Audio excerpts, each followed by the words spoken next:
Culture Craft, Yes, sir. part 2.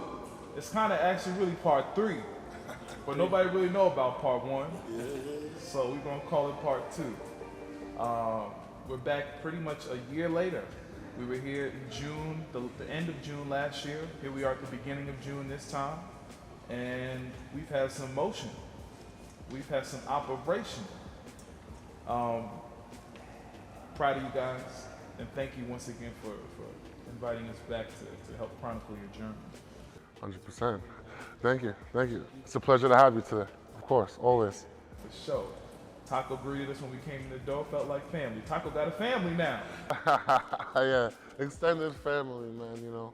Proud Pug Daddy over here for life, so. Love that. We have Brother Rashawn here. Yes, sir. We have Brother Tony Campbell Jr. here. Yes, sir. We got Brother John here. And we're about to get back into this. Right now, okay, so since we last spoke, I want to know, because we did a little pre-conversation before this. Since we last spoke, I think that we were on a particular path, and then you guys got some things thrown at you. So I want to know specifically, what challenges have you guys faced on the journey to finally becoming operational?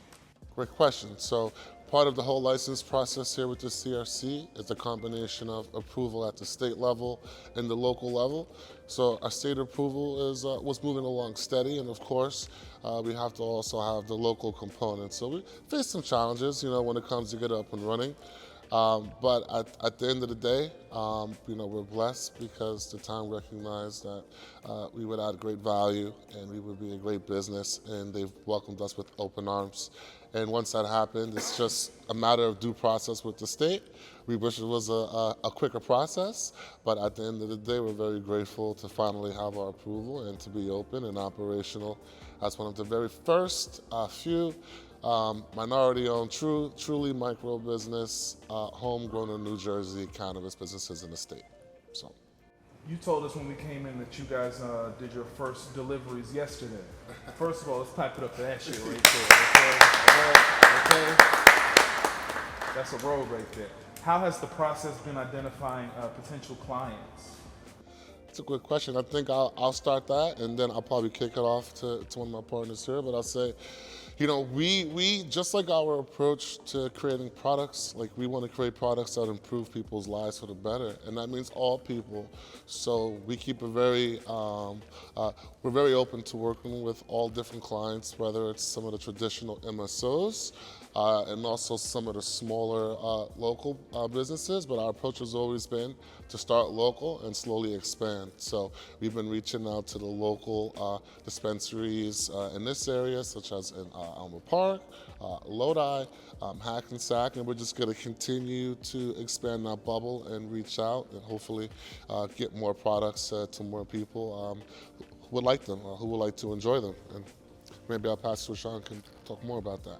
I mean, I think the market just wants something brand new. So we're fresh. So a lot of the dispensaries that we go to, they're actually like really excited to actually see some of the product.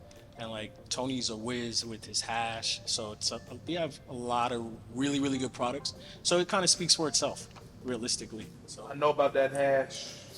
That hash is the truth. Sent us out of here last year with some sample, boy. Then after half a year, boy, that hash was the truth.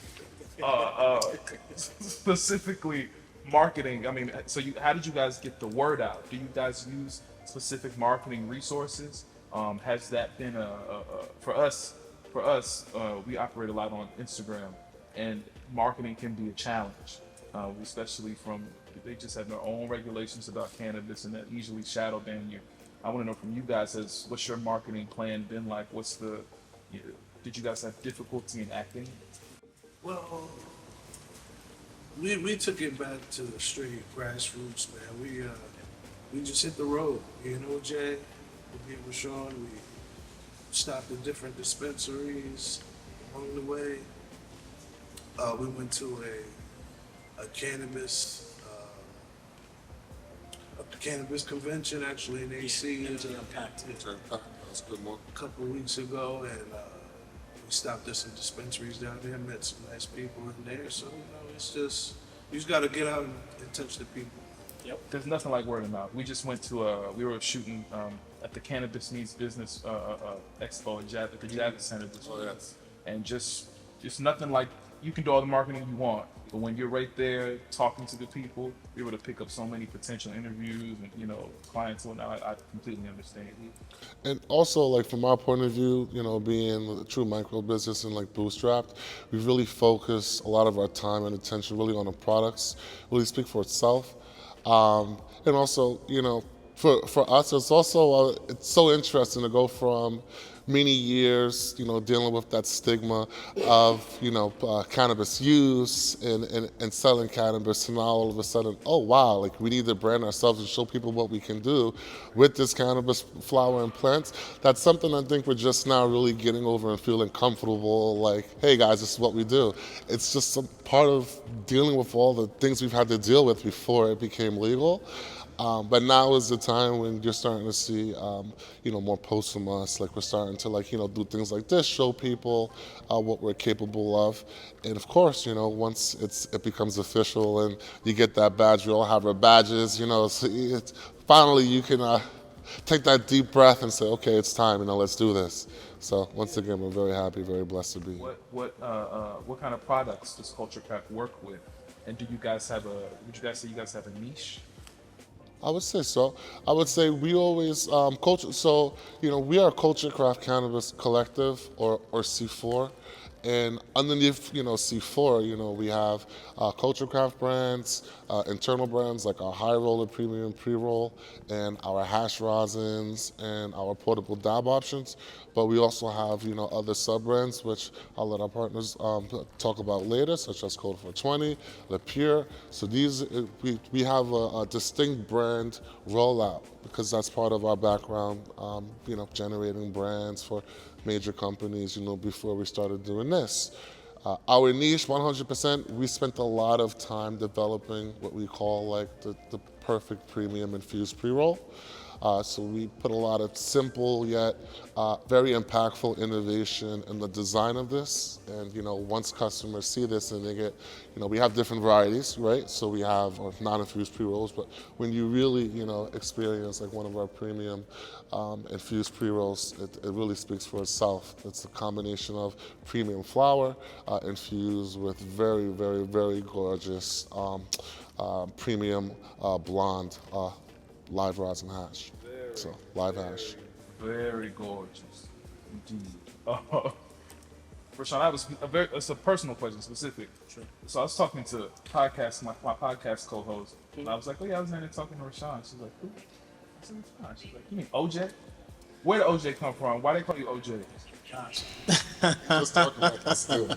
All right, so my parents are Jamaican, so my dad's name is actually Oven. Right. So he wanted to call me Oven Jr., but my mom was like, nah, she's not having that. Thankfully. And she named me Rashawn. So like everybody growing up calls me OJ, but like on the professional level, everybody calls me Rashawn. But if you're a family or friend, you're more than welcome to call me OJ. So that's why you always constantly hear either Tony or John call me OJ, because that's just the common name. Like that's just what I grew up with. But Rashawn is my first name, and thankfully, because I could have imagined being called Oven Jr., the kind of jokes. Listen, I'm blessed. I love my dad, but my grandma could have did a little better job.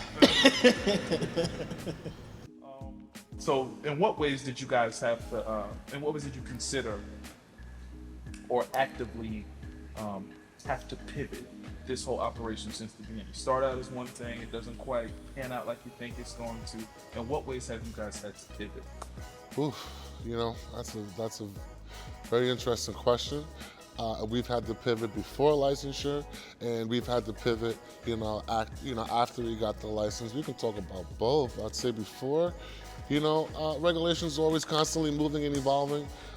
Changes to, what licenses we can have, what licenses we can have. So all these little changes to us impacts us in a big way. We have to design the facility. We got to plan everything out. Even when we, think about how much money we're going to make, that's based off of our assumptions for what we can do. And so when regulations change, it may seem like it's just, one or two sentences get added to some, 60-page document like it, but those 2 sentences can change a lot. So we've had to be flexible, and I do think that a lot of the changes recently have been for the better. And the state is learning, just like the cities are learning, just like the businesses are learning, and as much as sometimes it can be frustrating, it's also a reason why we're very happy to have made it to market.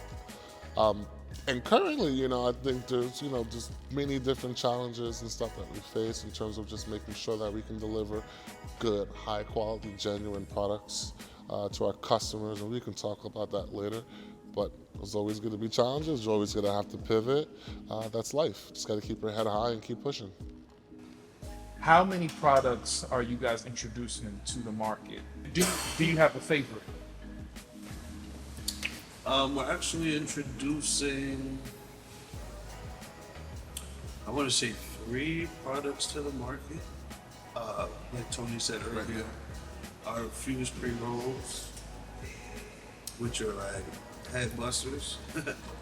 Our Dab Go pen, portable, disposable dabs, and our premium hash.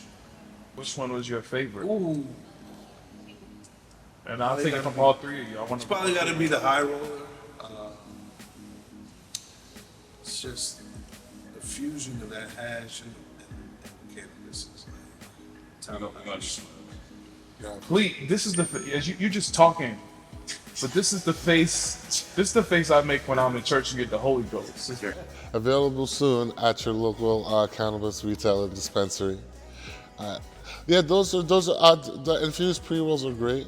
I think, man, you see, the art of making hash from bubble hash and putting together a pre-roll is really artistic. It's not just about the total THC content, total milligram. Of course, we have standards, but really, we get a chance to really express ourselves and combine flavors and profiles in an interesting way, such as, high rollers is one. We got another concept, like our Lucky 21s, where we can essentially put 0.7 of different various infusions and have sort of like a multicolored, infused pre-roll. So you can, as you go through it, you're sort of experiencing like these different layers and waves of flavor. So it's really our way to really express ourselves. But as for favorite, I would say Dab Go.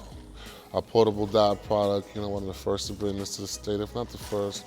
And it's just a very convenient way to introduce people to a new concept who don't want to, spend a large amount of money to buy a dab rig, or maybe they feel, they don't want to be seen, like smoking a dab because it's could be a little intense. But this gives you the opportunity to, have that experience like in your pocket, like on the go, opposed to just having oil or distillate in a traditional vape.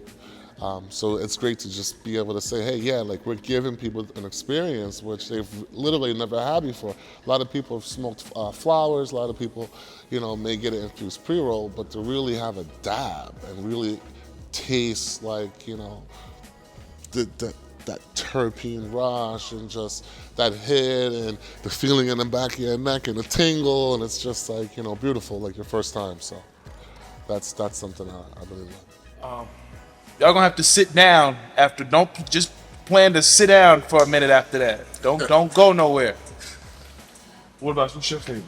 Honestly, it's a tie between the Dab Go and the High Roller, right? Because the Dab Go is like premium hash rosin. It's just heated right. It's smooth, and you don't need so many pulls. You can get 3-4 pulls, and you are just like good. You are just elevated. And then the High Roller is just everything you want in a nice premium smoke joint. The flower is amazing. The hash was cured with a lot of love. You know what I mean? So when you actually smoke it, it's just a whole different type of feeling that you're getting.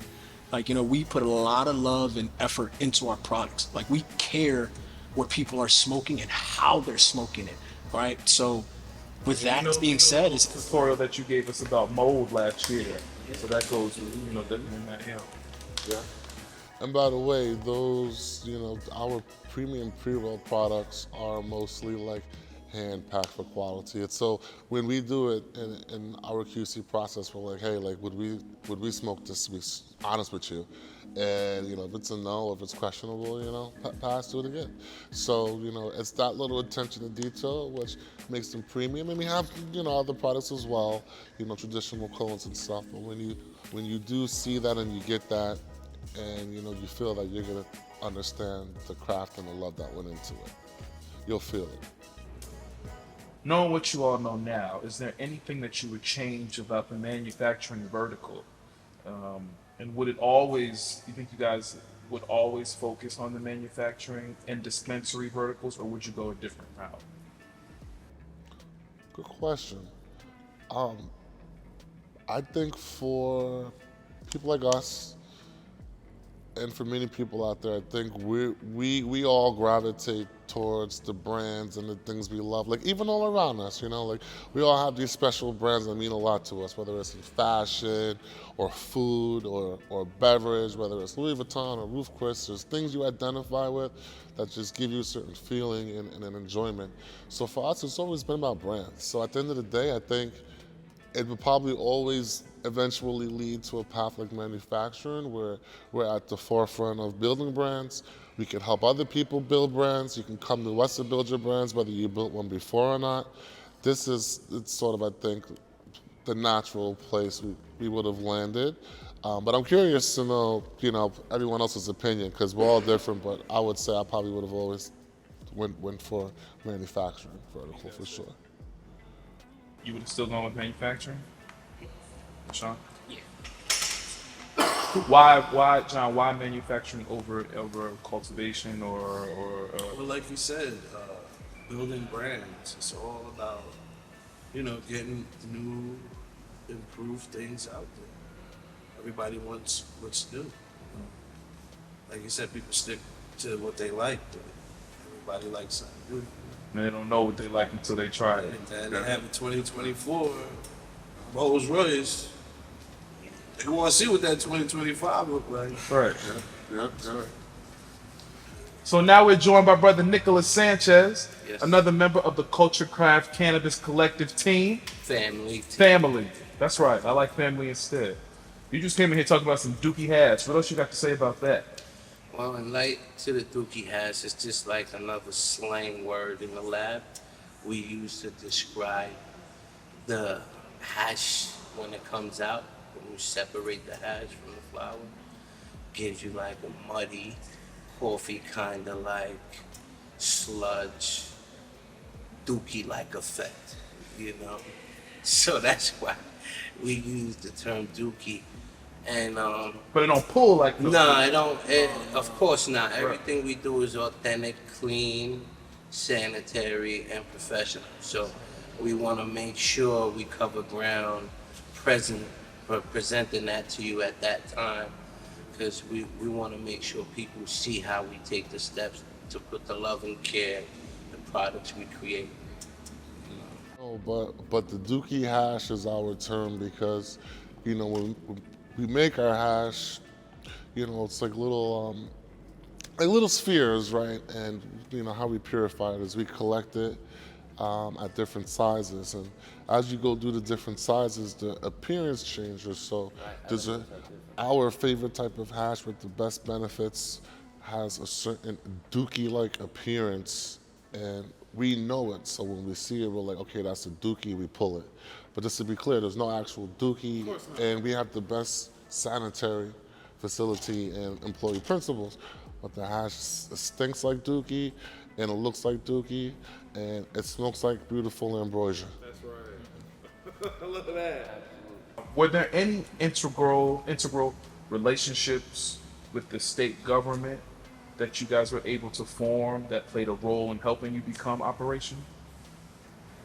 Yeah, we followed the rules.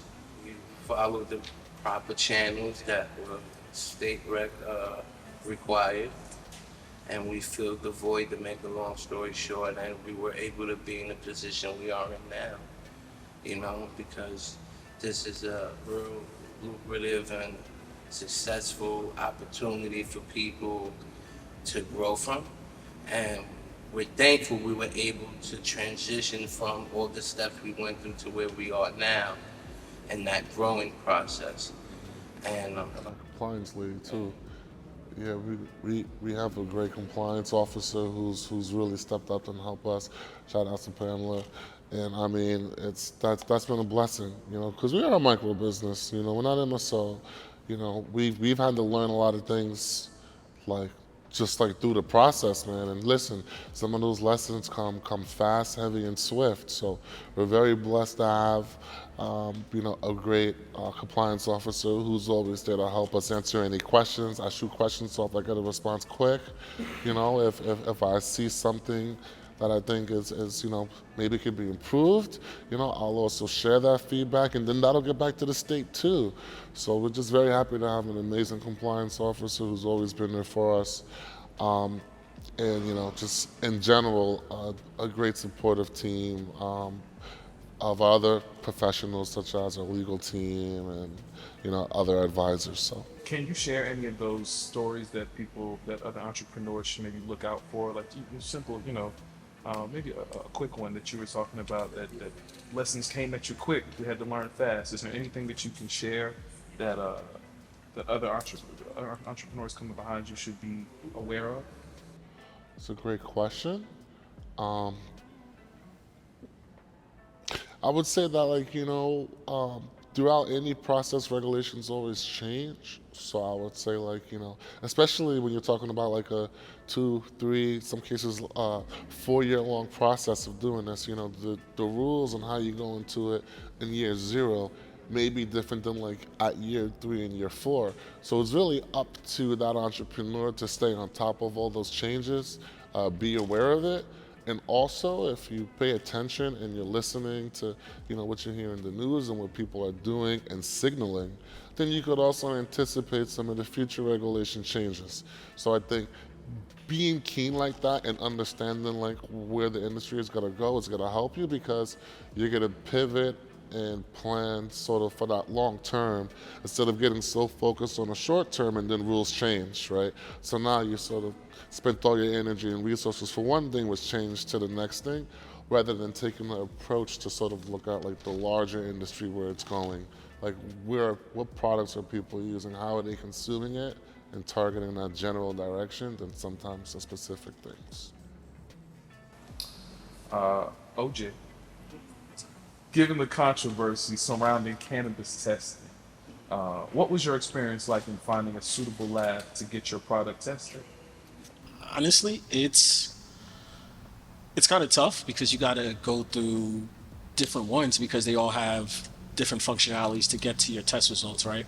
And depending on which lab you go to, you can get a bad test, right? And not knowing that it may not even be your product. It may be the utensils that they're using to actually do the testing. So the best advice I could say is you just have to try a few different ones and see which one just fits you. The testing lab can be a headache, and it can be a good thing. We talked to quite a few different people.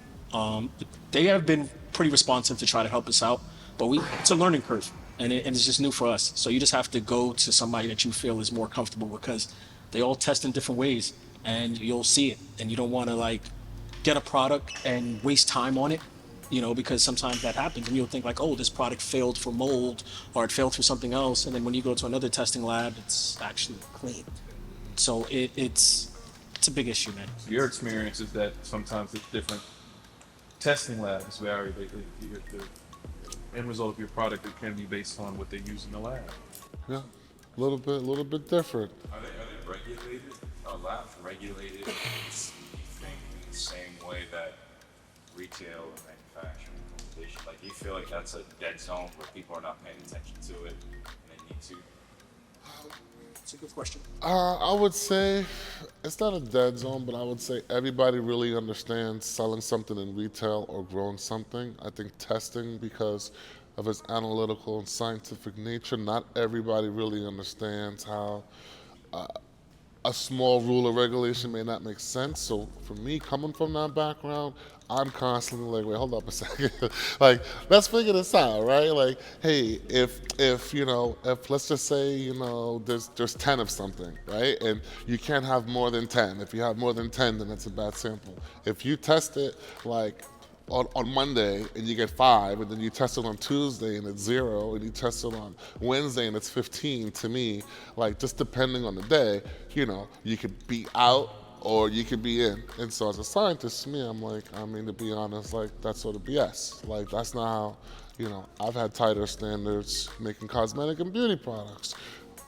So some things like that I can break down and understand and communicate, but in general, it's really tough, for the public. So we have to rely on the regulatory bodies, and I think we've done a great job so far. But things change, and we're always comparing the different states. So, I'm pretty impressed though that the CRC is bringing in. People with more technical backgrounds, and I think they're bringing in like a head science sort of to fill in that type of a role. So yeah, but no, it's everything is highly regulated. I think sometimes it's just super regulated, And again, I want to also be clear here that when we talk about like a bad test, that can be both ways. You can have good flour and then they tell you it's bad. So now you're gonna lose money. You can't sell it. You have to try to do something to it. And which could be even worse is you can have bad flour and then they tell you it's good. And that can get to the consumer, right? So I think, there has to be some improvements across the board, but everyone's working hard. Nobody wants to have bad products, but it happens sometimes, and you know, Other than mold, what constitutes bad flour? well, mold is just part of microbial, right? And you could also have bacteria, it's any unsavory thing. But you could also have problems with heavy metals, right? That could be in, some water supplies. Even some of the wax paper that a lot of people use, there could be like a chromium. You could have pesticides, right? And for us as a manufacturer, we have to be extra careful because something can easily pass a cultivation analysis, but once we take it and process it and concentrate it down, if something's there at a small percent, once we concentrate it down, it increases, right? So we have to be extra careful.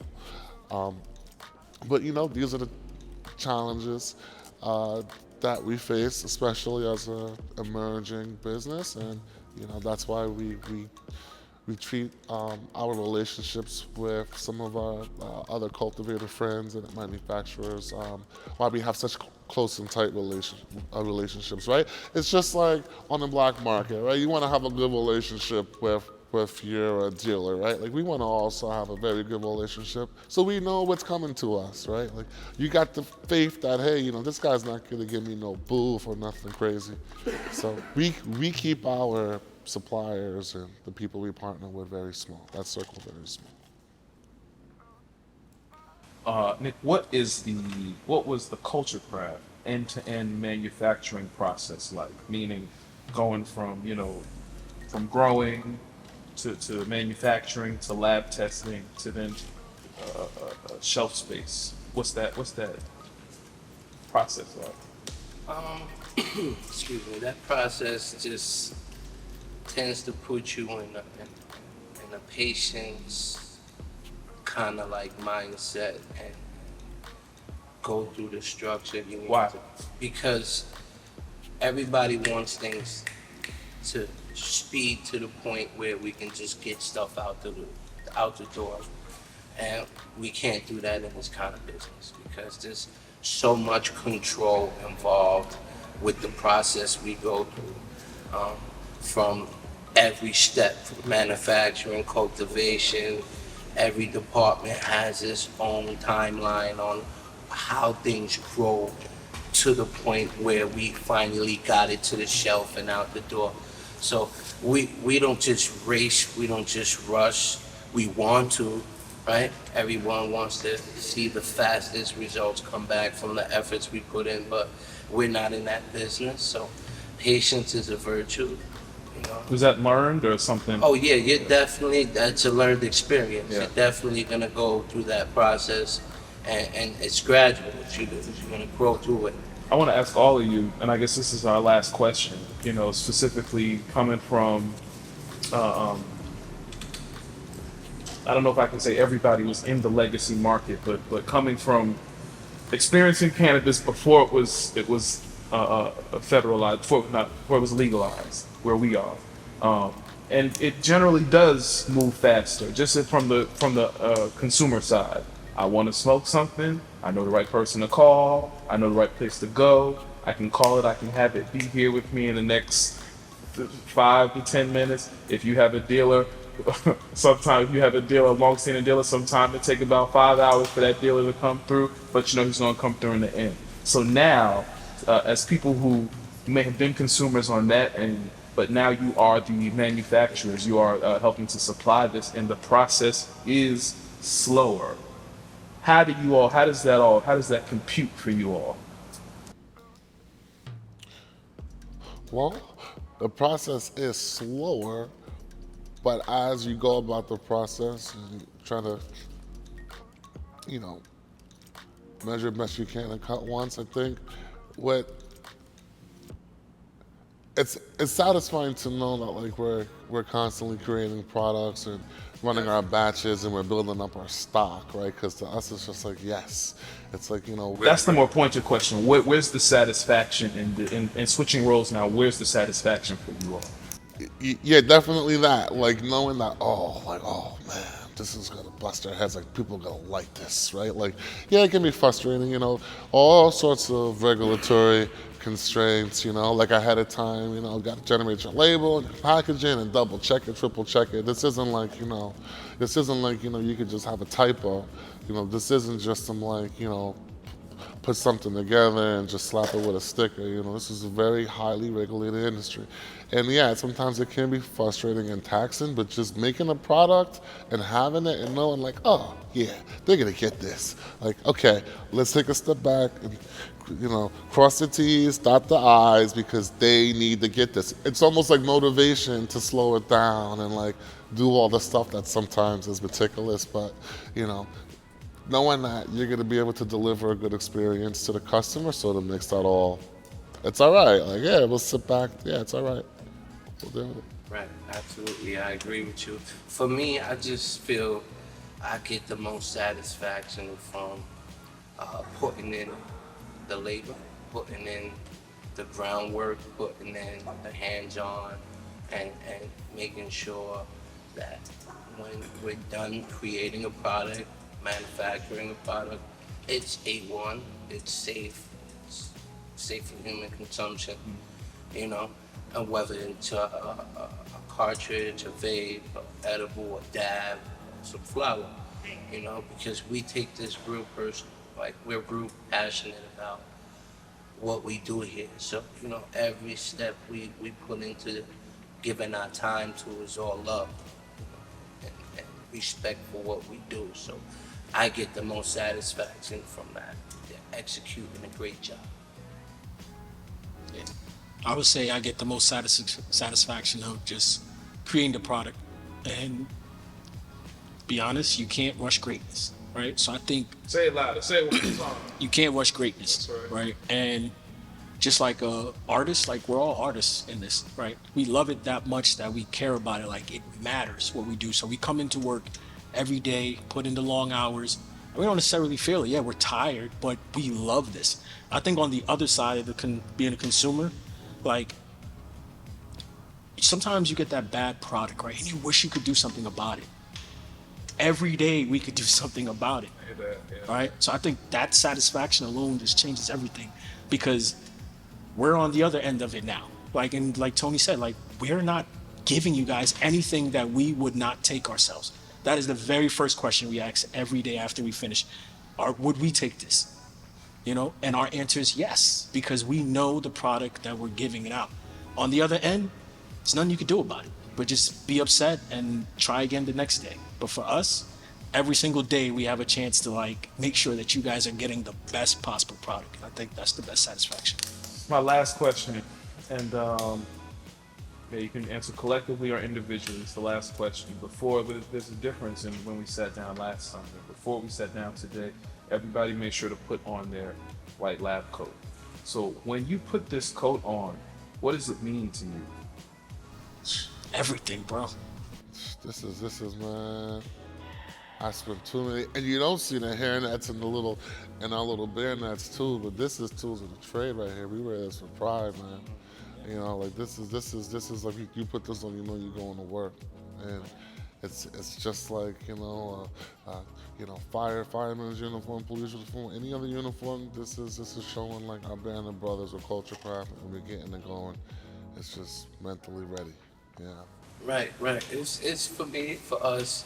We have our passions for what we do, and when I put this on, I'm PPE. So I got my lab jacket, I got my gloves, I got my hairnet, I got my mask, and I'm ready to work. And I feel so good about it because it's like I'm taking pride in what I do, and I feel good about it, and I look professional doing it. And that's like the icing on the cake for me because this is a new transition for all of us in this cannabis culture. It's fairly new. And a lot of us are so excited about the experiences we get to do legally and passionately and professionally together as a team, as a family. So we take pride in putting on our gear and coming into work and making those products with love and care and professionalism. That's it for us. It shows. It shows. As soon as y'all sat down, you sat down a little bit differently. Sat down a little bit more confidently. I don't know what it was. Yeah, for sure. It's the passion. Yeah. That's exactly what it is. Thank you all for another great interview. Thank for you. having us back. Thank you. Thank you for coming. Yeah. Man, Anytime. each time we come in this place, something new is added. Can't wait to come back again and see what else y'all have going on in here. Oh, yeah. And we're not gonna leave here without doing a walkthrough. And For sure. looking at it. But thank you, fellas. Thank you very much. It's a pleasure. You already know. You already know. Don't get up. Don't go nowhere though. All right. I hope I did well. Come on, Nick. I told you. I said Nick did. Appreciate you.